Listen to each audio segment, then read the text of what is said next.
Здравствуйте, ребята! Мы продолжаем тему «Великие изобретатели».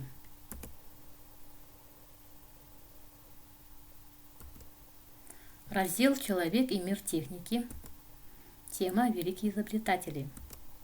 На уроке вы будете изучать предложения с прямой и косвенной речью, составлять предложения с прямой речью по схемам.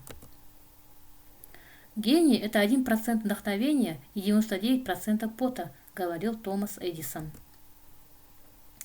Вы знаете, что Томас Эдисон изобрел электролампочку. Белл Грэм изобрел телефон. С именем Генри Форда, американского изобретателя и предпринимателя, связано массовое производство недорогих автомобилей. Немецкий физик Вильгельм Конрад Рентген, профессор и ректор Вюрцбергского университета Баварии, экспериментируя в одиночестве в университетской лаборатории, неожиданно открыл всепроникающие лучи, которые во всем мире вслед за ним теперь называют X-лучами, или их называют рентгеновскими. Кроме лексической темы, ребята, сегодня у нас грамматическая тема, которая называется «Прямая речь» – «Тульсюс». Что такое прямая речь?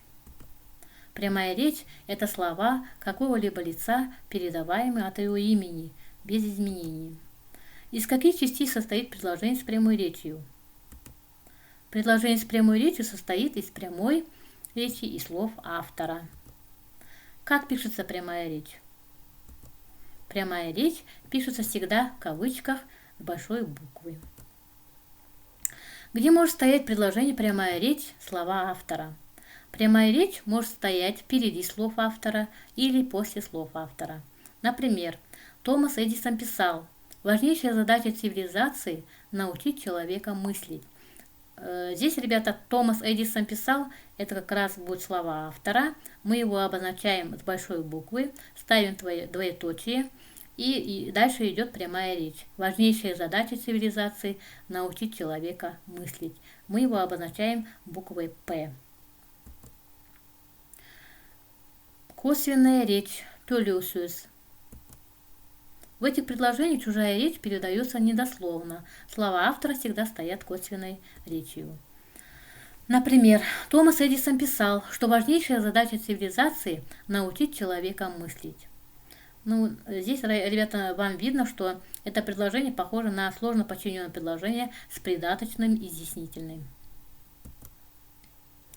Сейчас выполним схематический диктант. Я буду диктовать предложения, а вы будете писать их схемой. Первое предложение. Старая знакомая, здравствуй, ласково проговорила лиса. Второе предложение. Уходи, пожалуйста, я совсем не хочу с тобой разговаривать, ответила серая шейка. Третье предложение. Заяц сказал: берегись, серая шейка, она опять придет. Четвертое предложение. Ведь вы весной вернетесь? Спрашивала серая шейка. Этот диктант можно проверить таким образом. Проверьте, правильно ли вы написали схемы этих предложений.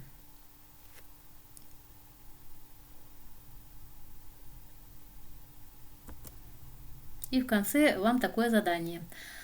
Дополните предложение с прямой речью, поставьте схемы. Мальчик весело крикнул. Затем идет прямая речь, вы должны придумать к нему прямую речь. И второе предложение. Вы должны придумать прямую речь, сказал учитель. Что сказал учитель? Должны вы сами придумать. Спасибо за внимание.